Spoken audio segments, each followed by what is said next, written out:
क्या गजब कहता है गौतम।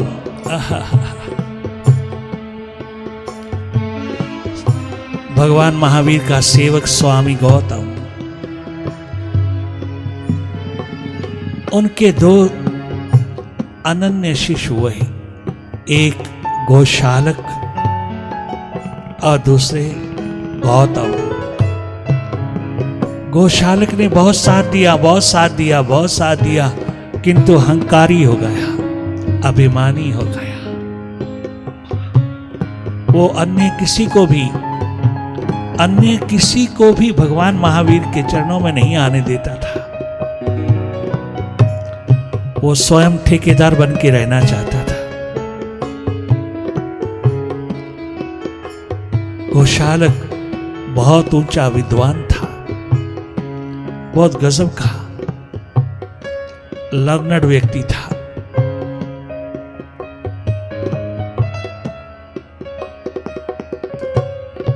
महावीर के चरणों में आकर के वो सदा सदा के लिए कुर्बान हो गया था। किंतु धीरे धीरे गोशालक अहंकारी, अभिमानी, अस्मिता के अंधेरों में डूब गया। वो सोचने लगा कि मैं तो इससे बेटर हूं, मैं तो गुरु से बेटर हूं, मैं तो भगवान महावीर से भी बहुत ऊंचा हूं, बहुत शिखर हूं। अहंकार, अभिमान, अस्मिता के अंधेरों में इतना डूबा, खो गया कि उसने एक दिन महावीर को लात मार दिया, अर्थात छोड़ दिया,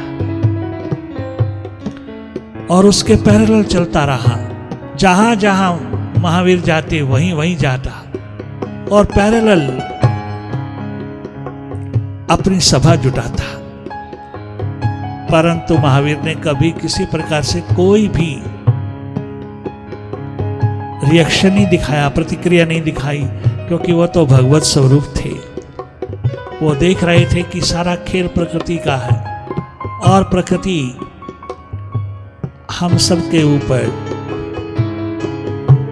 एक टेस्ट बनकर के उतरी है। उन्हें सब दिखाई देता था। वो दृष्टा में, साक्षात रूप में निरंतर बने थे अपने दृष्टा भाव में। आप हैरान होंगे कि जिस समय गोशालक इस तरह की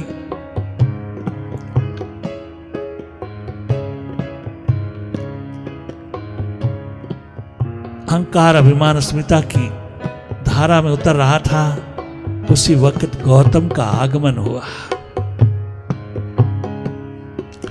गौतम काशी का माना हुआ विद्वान था, विद्वता का भंडार था। उसके आगे कोई भी विद्वान टिक नहीं सकता था। किंतु जैसे ही वो महावीर के चरणों में आया, वो सब और से हट करके वहीं गुलाम हो गया।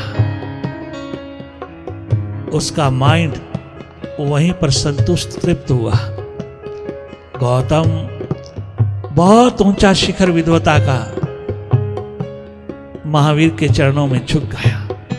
भगवान महावीर ने उसे स्वीकार किया और अपने 12 शिष्यों, 12 अंगों में एक अंग बना लिया। भगवान महावीर के चरणों में आकर के वो सेवा में वो जुटा कि दुनिया हैरान रहेगी कि इतना बड़ा विद्वान, इतनी विद्वता का भंडार, इतना विद्वान होकर के भी वो कैसे मिट गया गुरु चरणों में।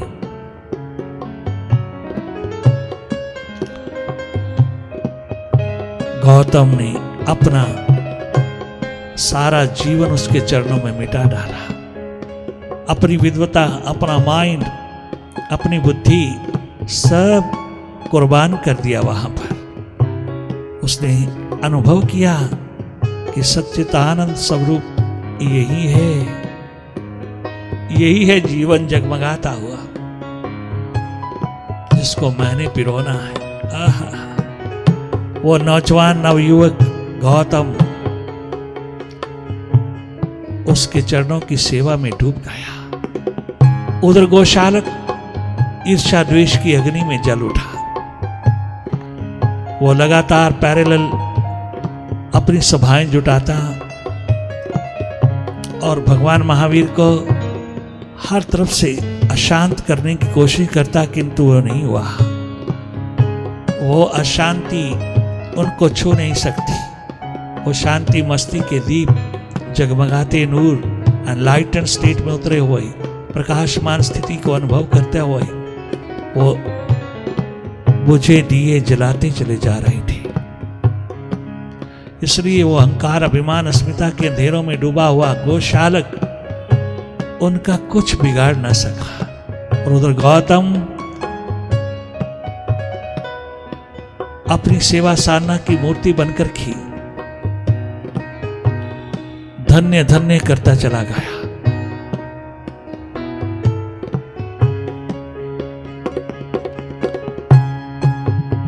आज भी स्वामी गौतम के नाम से उनकी अर्चना प्रार्थना होती है। भगवान महावीर ने यही बताया था कि तुम जागो,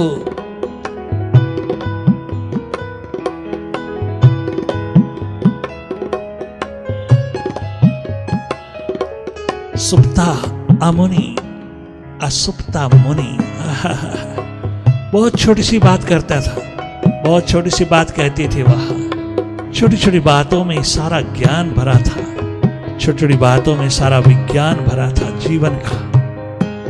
आप हैरान होंगे, वो यही कहते हैं कि जो सोया सोया पड़ा है वो अमुनि, और जो जागा जागा जी रहा है, मन के प्रति जागा जी रहा है, माइंड के प्रति पूरी तरह जागरूक है, जागा हुआ है, माइंड की एक्टिविटीज को वॉच करने वाला है, माइंड की हर परिस्थिति को देखने वाला है, दृष्टा है, वो मुनि, उसे मुनि कहा, मन का मालिक कहा, मन का दृष्टा कहा, मन से हट करके मन की गति को बहुत अच्छी तरह पहचानने वाला एकमात्र दृष्टा स्वरूप का वही है मुनि।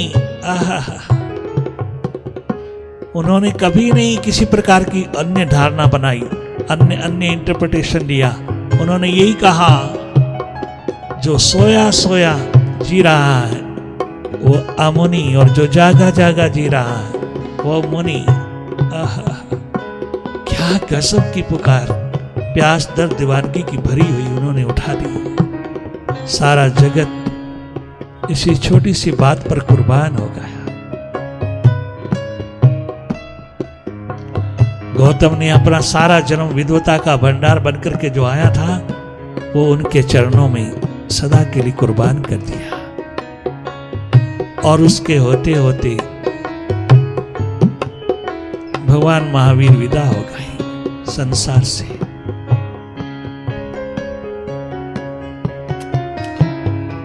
परंतु संसार से जाने से पहले ही गोशालक उनके चरणों पर सदा सदा के लिए अपना आप कुर्बान कर गया।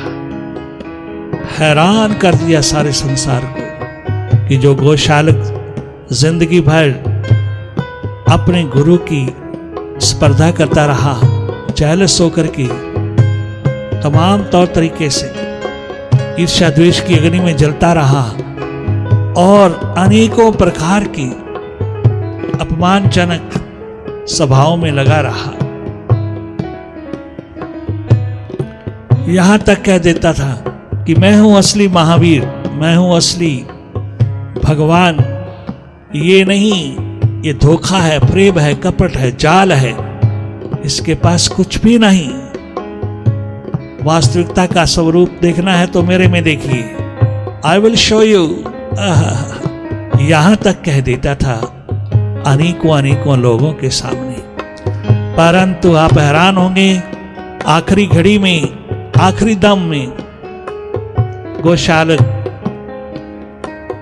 महावीर के चरणों पर गिर करके प्राण त्यागता है। क्या कमाल है कि उसने भी चरणों की शरण लेकर के प्राण त्यागे, सदा सदा के लिए समाहित हो गया आपने भगवान। सारी दुनिया हैरान हो गई कि जो इतना इतना दुखदाई रूप बनकर के चारों ओर फैलाव किया, जिसने ईर्ष्या का, द्वेष का, वैमनस्य का, मातस्वय का, वो अपना आखिरी श्वास कहां छोड़ गया। आखिरकार मौत से पहले पहले उसने अपना सब कुछ सौभाग्यशाली बना लिया। दुर्भाग्यपूर्ण स्थिति से सौभाग्यपूर्ण हुआ। ये गजब की कहानी है। ये गजब का एकमात्र दिशा उन लोगों को प्रदान करती है जो भटके हुए लोग हैं, भटकाव में उतरे हुए हैं। उन्हें भगवत्ता की मूर्ति प्रदान कर गया। समर्पण ही समर्पण जिसके जीवन में सदा था और बीच में भटकाव, बिखराव, अहंकार, अभिमान, अस्मिता के अंधेरों के कारण आया था, वो आखिरी घड़ी में सदा के लिए विदा हो गया और सरल सहज होकर के अपने प्रभु के, अपने गुरु के चरणों में मिट गया। गौतम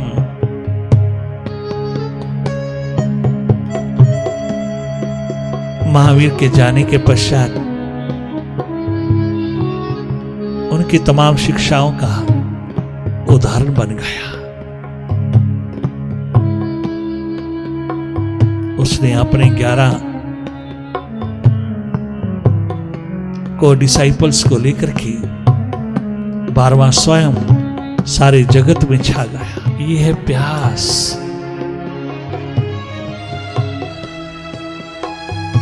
लगन, उत्कंठा की दीपिका जो सदा भीतर को प्रकाशित करती है।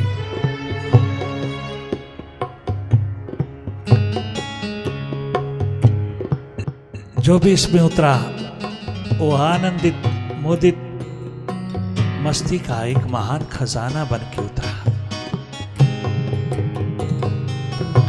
धन्य धन्य है वो जीवन जो सदा कुर्बान रहता है। आहा, कोई कछु भी कहे मन लागा, कोई प्रवाह नहीं। प्रभु ध्यान में डूबे हुए वो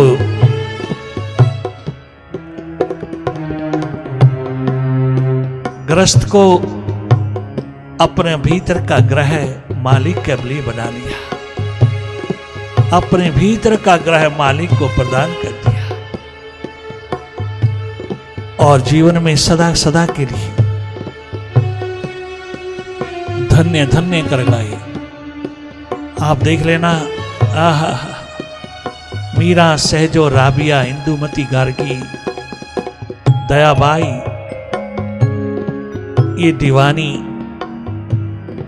आलम सारी मस्ती के आलम को पिरो गई। कदाचित भी संसार की कोई इच्छा कामना ना रही। एकमात्र प्यास, लगन, उत्कंठा की दीपिका जलती चली गई उनमें और वो धन्य धन्य होती चली गई गुरु कृपा में। अपने जीवन को धन्य धन्य कर लिया। अनेकों अनेकों देवियां, अनेकों अनेकों साध्वियां, अनेकों अनेकों बहुत गजब के नूर